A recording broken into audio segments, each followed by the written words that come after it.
DeSantis speaks out against efforts to curb COVID at opening of Florida's annual 60-day legislature. Tallahassee, Florida Governor Ron DeSantis sought to create a clear impression in his State of the State speech Tuesday that he likes teachers, first responders, and freedom, and doesn't like Dr. Anthony Fauci, critical race theory, abortion, illegal immigration, and Burmese python. DeSantis opened his major address with a subject he has hammered over and over again during the coronavirus pandemic. Florida won't be a lockdown state, and mandates that other states impose to fight COVID-19 don't work. Florida has become the escape hatch for those chafing under authoritarian, arbitrary, and seemingly never-ending mandates and restrictions, DeSantis said. These unprecedented policies have been as ineffective as they have been destructive. They are grounded more in blind adherence to Faucian declarations than they are in the constitutional traditions.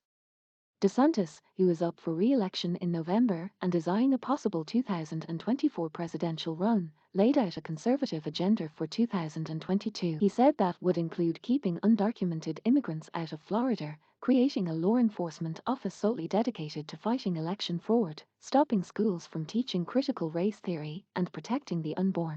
DeSantis viewed as target of Trump remark about gutless politicians not admitting to receiving booster shots from the archives. Governor Kristi Noem of South Dakota targeting barbs at fellow Republicans viewed as mulling 2024 presidential bids. DeSantis referred to Florida being a free state 10 times during the 33-minute speech, often interrupted by applause from Republican lawmakers as the legislature opened its annual 60-day session. The governor said his policies have made Florida a leader in job growth, and that rising state revenue puts the state in a good position for drafting its next budget. Freedom works, DeSantis said. Our economy is the envy of the nation, and our state is well prepared to guard against future economic turmoil.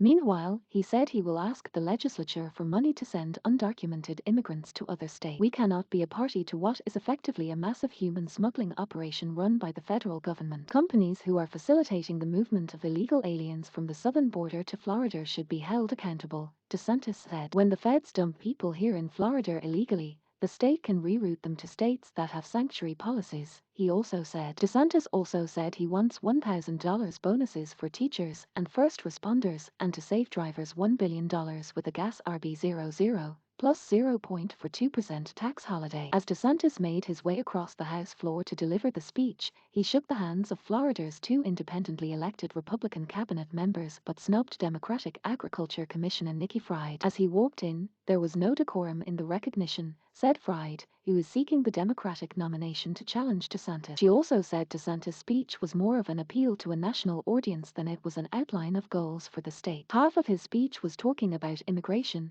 talking about what's happening in Washington, D.C., and there was less focus on the concerns and the issues that are happening every single day in families, she said. Also seeking the Democratic nomination for governor are State Senator Annette Taddeo and U.S. Representative Crist. But DeSantis has paid little attention to them. During his speech, DeSantis took time to recognize a man he called the Python King, Charlie Dacton, who caught 41 pythons in the Everglades as part of the state's annual roundup of the invasive reptile. We resolved to leave our unique natural inheritance to God better than we found it, and we are fulfilling that pledge, DeSantis said.